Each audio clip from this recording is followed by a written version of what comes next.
Your engine depends on the mass airflow sensor more than most people realize. When it works, the air-to-fuel mixture stays balanced and the engine runs smooth.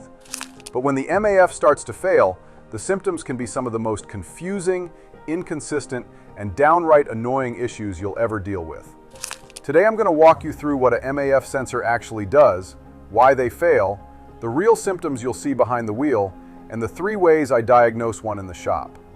I'll also show you the right way to clean it, and when it's time to stop bothering with cleaning and just replace the thing. Let's start with what the MAF sensor actually does. The name mass airflow sensor is important. It measures the mass of air entering the engine, not just the volume. Hot wire and hot film MAF sensors heat a tiny element and measure how much current it takes to keep that element at a constant temperature. More air passing by cools it faster, so the sensor adjusts current to maintain temperature, and the ECU reads that current as airflow. The ECU uses this data to calculate fuel delivery in real time. If the MAF gives bad data, everything downstream suffers. Fuel trim shift, idle control gets confused, ignition timing adapts incorrectly, and the whole system becomes unstable. Now, why do MAF sensors fail? In most cases, the sensor isn't broken, it's just contaminated. Oil from aftermarket air filters, dust that slips past a dirty filter, humidity and crankcase vapors can coat the sensing wire. That contamination changes how quickly the wire cools, which throws off the readings. Wiring issues are also common, especially corroded terminals or broken insulation that cause unstable signal voltage. And finally, air leaks downstream of the sensor. Cracked boots, loose clamps, or vacuum leaks make the ECU think far less air is entering than what the engine is actually pulling, so it chases a problem that isn't the sensor's fault. With that foundation, let's walk through the real symptoms of a failing MAF sensor. These are symptoms directly tied to airflow miscalculations, not generic engine problems. Symptom number 1 is hesitation or flat spots during acceleration. You press the gas, the engine responds late or feels gutless for a moment before it wakes up. This happens because the ECU isn't getting the correct airflow increase when you open the throttle, so it underfuels the mixture and the engine stumbles.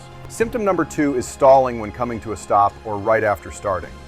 At idle and low load, the ECU relies heavily on the MAF signal to stabilize the air-fuel ratio. If the reading is way off, the mixture leans out and the engine can shut off like someone flipped a switch. Symptom number 3 is surging at a steady cruise. You're holding the throttle steady, but the RPMs drift slightly up and down.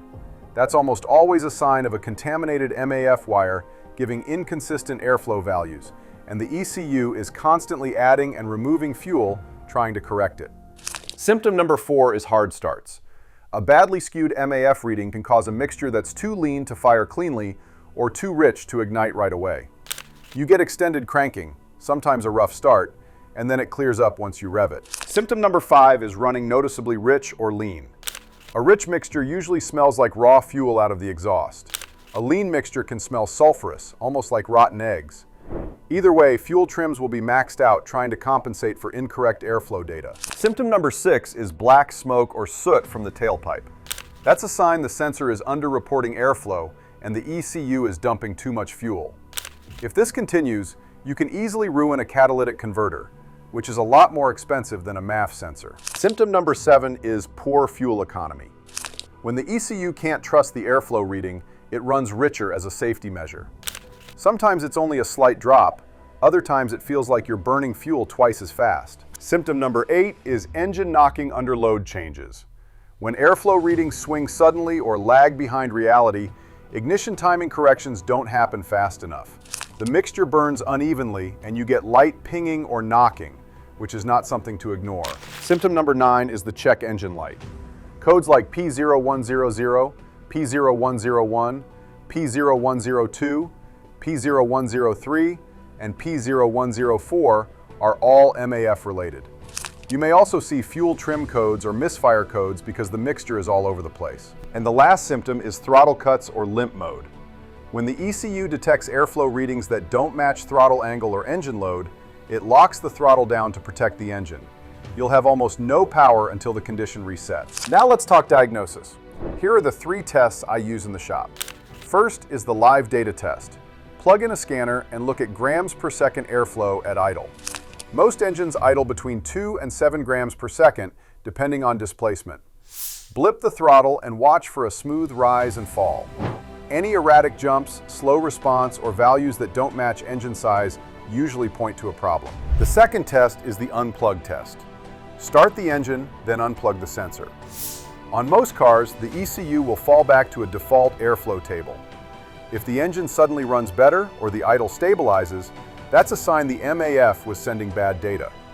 If the engine dies immediately, that usually means the sensor was at least sending some kind of usable signal. The third test is the tap test.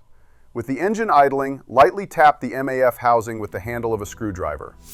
If RPMs jump, stumble, or change in any way, the sensor's internal element is loose or contaminated. If you confirm the sensor is dirty rather than dead, cleaning it is worth trying, but you have to do it correctly. Remove the sensor from the housing and do not touch the sensing wire. Use a mass airflow sensor cleaner only, not carb cleaner, not brake cleaner, not throttle body cleaner. Spray the sensing element thoroughly and let it air dry for at least 20 minutes. Reinstall it once it's fully dry. Cleaning can buy you time, but if the sensor is permanently out of calibration or the element is damaged, cleaning won't fix it. So when do you replace it? If the sensor fails all 3 diagnostic tests, if it still reads inconsistently after cleaning, or if the engine runs better with the sensor unplugged than plugged in, it's time for a new one.